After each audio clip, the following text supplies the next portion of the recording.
Abilities can be pretty cool, from powerful ones such as Hadron Engine in Desolate Land, or just unique ones like In's Out or Emergency Exit.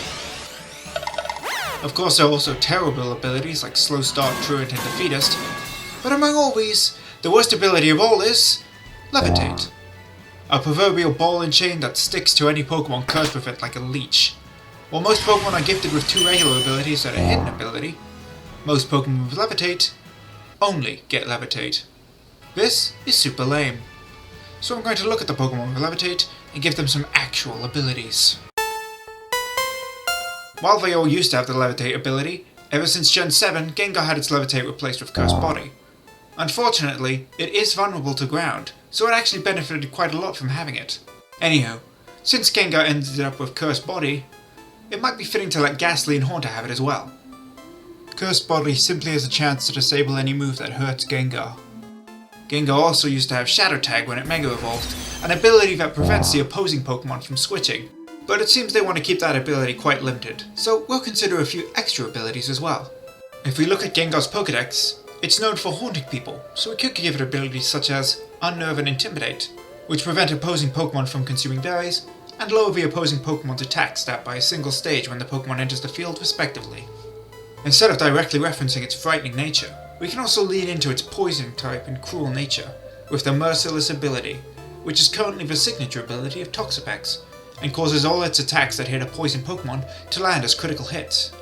Despite the Pokédex's best efforts, the anime portrays Gengar as more of a mischief than an actual danger.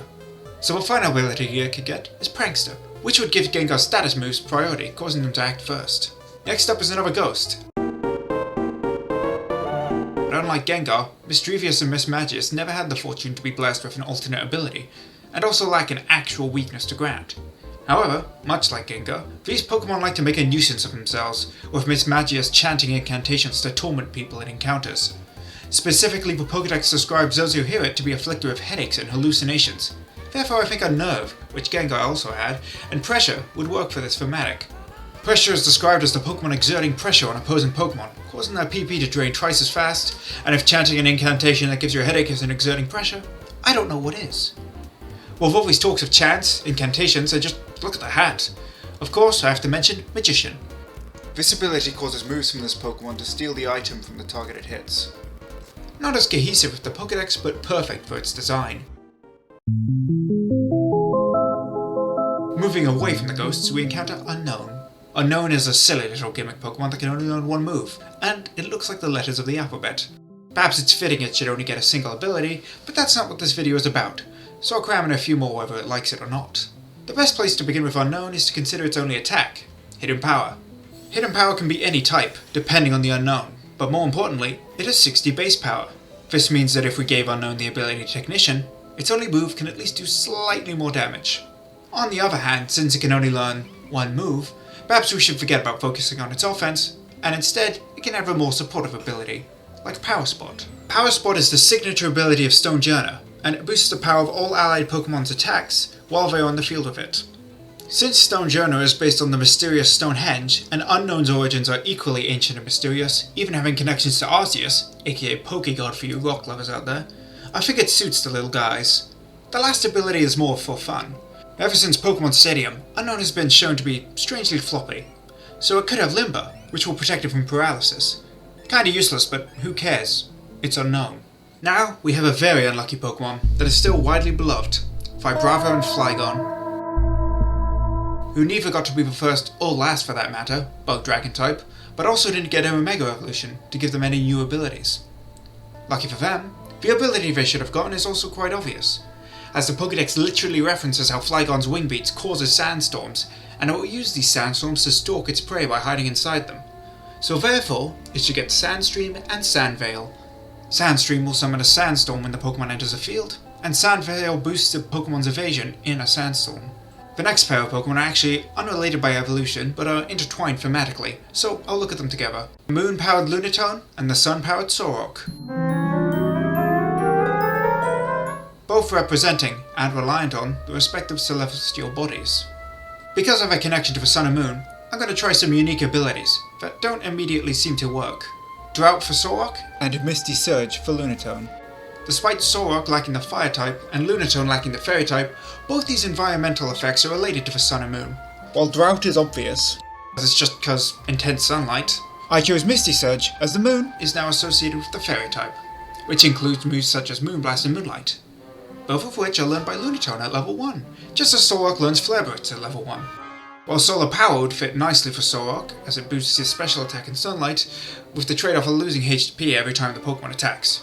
However, since Solrock is a physical attacker of the duo, it wouldn't make much sense.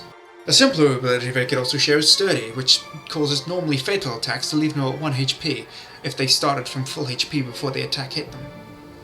Because they're rocks. I don't know.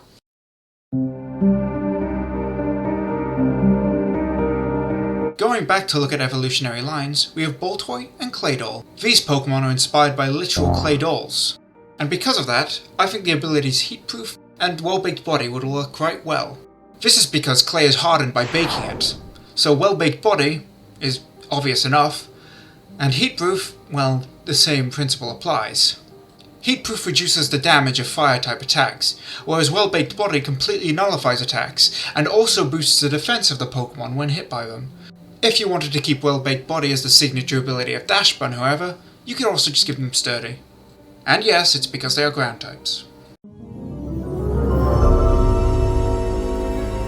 Okay, I know I've copped out in the last two of Sturdy, but this time I've got some really cool ideas for Chimecho and Chingling. While Chingling is a bell, Chimecho is based on a specific Japanese bell called a furin, I think. Okay, my Japanese is non-existent, I read it off the Wikipedia. Anyway. It's hung to ward off evil spirits, but it is also believed to have a cooling effect in hot summers. As I said, I got most of this information off Wikipedia, and partly from my own memory. So if you're interested, I encourage you to do your own research, instead of trusting a random Pokemon video for your bell-based knowledge. Regardless, because of Chimecho's origin, Cloud9 would be perfect for it. Cloud9 nullifies the effects of extreme weather conditions while the Pokemon is on the field. It can also get soundproof since it's a bell, so it would make sense that it's immune to sound considering it's supposed to ring. Next up is a solo act. Carnivine, the fly trap that can float, but also hangs from trees a lot for some reason. Due to its viney body, abilities like Limber or Tangled Feet might work. Tangled Feet increases the evasiveness of a Pokemon when it's confused. Because it has a decent attack stat, and it's a plant, Chlorophyll could probably be pretty good for it, which will double its speed in the sun. This means it goes from 46 to 92, which is actually not very good. Anyway, since the Pokédex talks about how Carnivine will wait to ambush Pokemon that are close enough, I guess we could give it Stakeout instead, which will let it do bonus damage when a new Pokemon is just swapped in. The last ability I want to give it is just because it's a funny image. Rain Dish.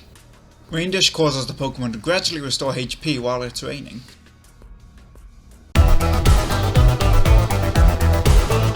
Now we get to Rotom, who partly inspired this video. All of Rotom's forms are cursed with having Levitate, and none suffer more because of this than the Fan form, which is an electric flying type. Since it's the only Rotom form that literally gets no benefit at all from Levitate, let's replace Levitate on it entirely. Wind Powered would work nicely. Despite the fact Rotom Fan isn't that type of fan, it just feels right.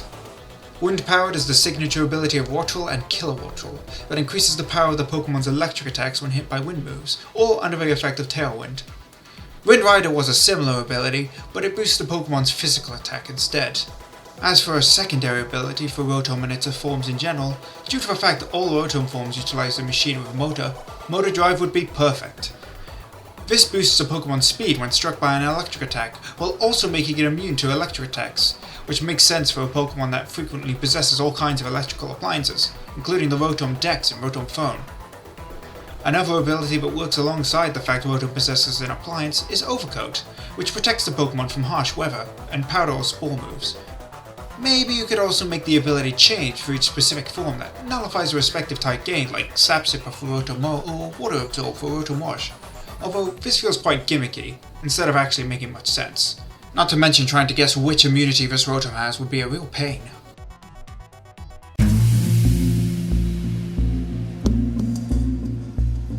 Of all the Pokemon stuck with Levitate, I think Electros, etc. has a good justification for having it as an exclusive ability, as it creates a scenario where it has no weakness, which is kind of its gimmick.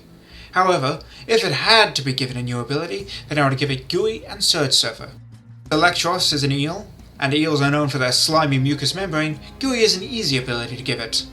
When this Pokemon is hit by a move that makes physical contact, the opposing Pokemon's speed is reduced. Surge Surfer causes the Pokemon to double its speed when in electric terrain. While this is the signature ability of Alolan Raichu, I think the idea of Electros swimming through the current is too satisfying to pass up. Unlike Electros, the pseudo-legendary of Unova has less of a reason for only having Levitate. Hydreigon is a Pokemon known for its aggression and violence, so let's give it some abilities that suit that. Intimidate, Berserk, and Strongjaw. Intimidate would suit it due to its general ferocity, as would Berserk, which boosts the Pokemon's special attack when its health drops under half. Strongjaw boosts the power of biting attacks by 50%, and Hydreigon learns several, as well as a Pokédex describing how it uses its 3 heads to consume and destroy everything.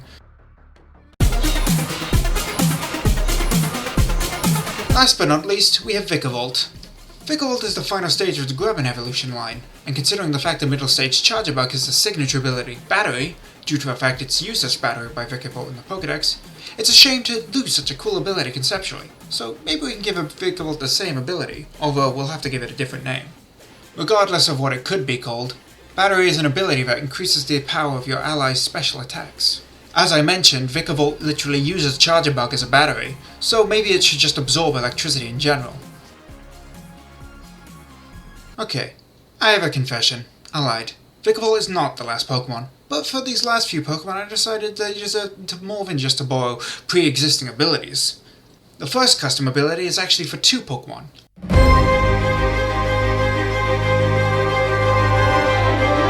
Latios and Latias, the Eon Duo. Because Latios and Latias are considered a duo, and the fact they are inspired by fight adjusts, I will call their new ability Formation L. This ability would still have the effects of Levitate, because why not, and also causes them to partner up as a single target when on the field. This causes their HP stat to combine and their speed stat to increase by 50% due to the slipstream. Then they inherit the higher stats from each pair, and their offensive moves activate twice. Latias appears to be the more aggressive of the pair, so the moveset will consist of whatever it knows. Or perhaps the duo will swap places each turn and so will the moveset. Instead of a duo, now we'll look at a trio. Uxie, Mistbird, and Azelf, each ability inspired by the Pokédex asserting how these spirits bestowed their respective gifts to humans. Uxie's ability will allow itself and its partner Pokemon to use more complex items, such as potions, as it is the being of knowledge, which will also be the name of the ability. Mistbird is their being of emotion, and prevents itself and its partner from being affected by moves or abilities that target them emotionally, such as taunt or intimidate, etc. Azelf is the being of willpower, so its ability will have a chance to prevent its allies' attacks from failing. So, if a specific condition for a move is not met, such as the opponent not using an offensive move when targeted by Sucker Punch, or when a Pokemon attempting to use the move Focus Punch is hit before the end of the turn, there is a small chance that their move will work anyway.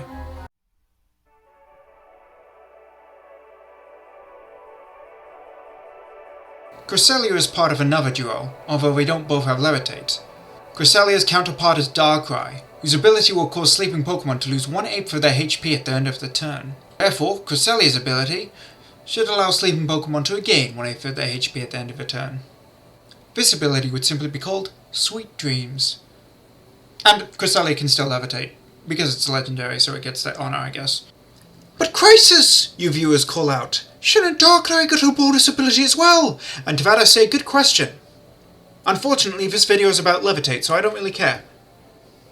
Well, he just also could get the flowing component. It doesn't really make sense, because he's got those long, stupid legs. If you have an idea of what Darkrai's ability should be, put it in the comments. Please. It's good for the algorithm. Do it now! Do it! Now we reach the final legendary tier Pokemon, Giratina.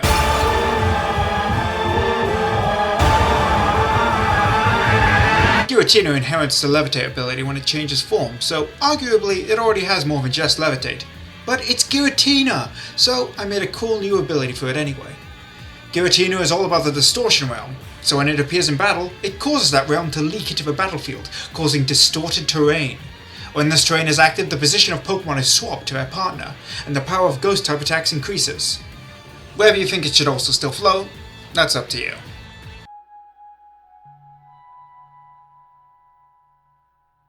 Now for the actual finale. A Pokémon so boring, I just had to give it new abilities. Cryogonal, the Snowflake Pokémon.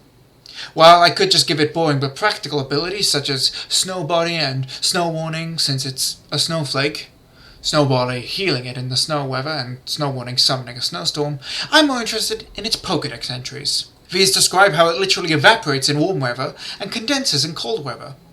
The ability will be called Sublimation. When in its solid form and hit by a fire attack, which will do a quarter of the damage, or if the weather is sunny at the end of a turn, it will transform into its gaseous form, becoming a pure water type. Then, when the turn ends in snow, or when hit by an ice attack, it will solidify back into its solid ice form. In each form, its ice type attacks will change along with it, so its ice moves will be water attacks in its gaseous state and will remain ice type attacks when it's solid. Now I can finally sleep at night. Also, despite the fact that I have a few more ideas for Pokemon videos, this isn't a Pokemon channel. I just happen to want to talk about a lot of Pokemon stuff. So if you've liked my output so far, please like and subscribe.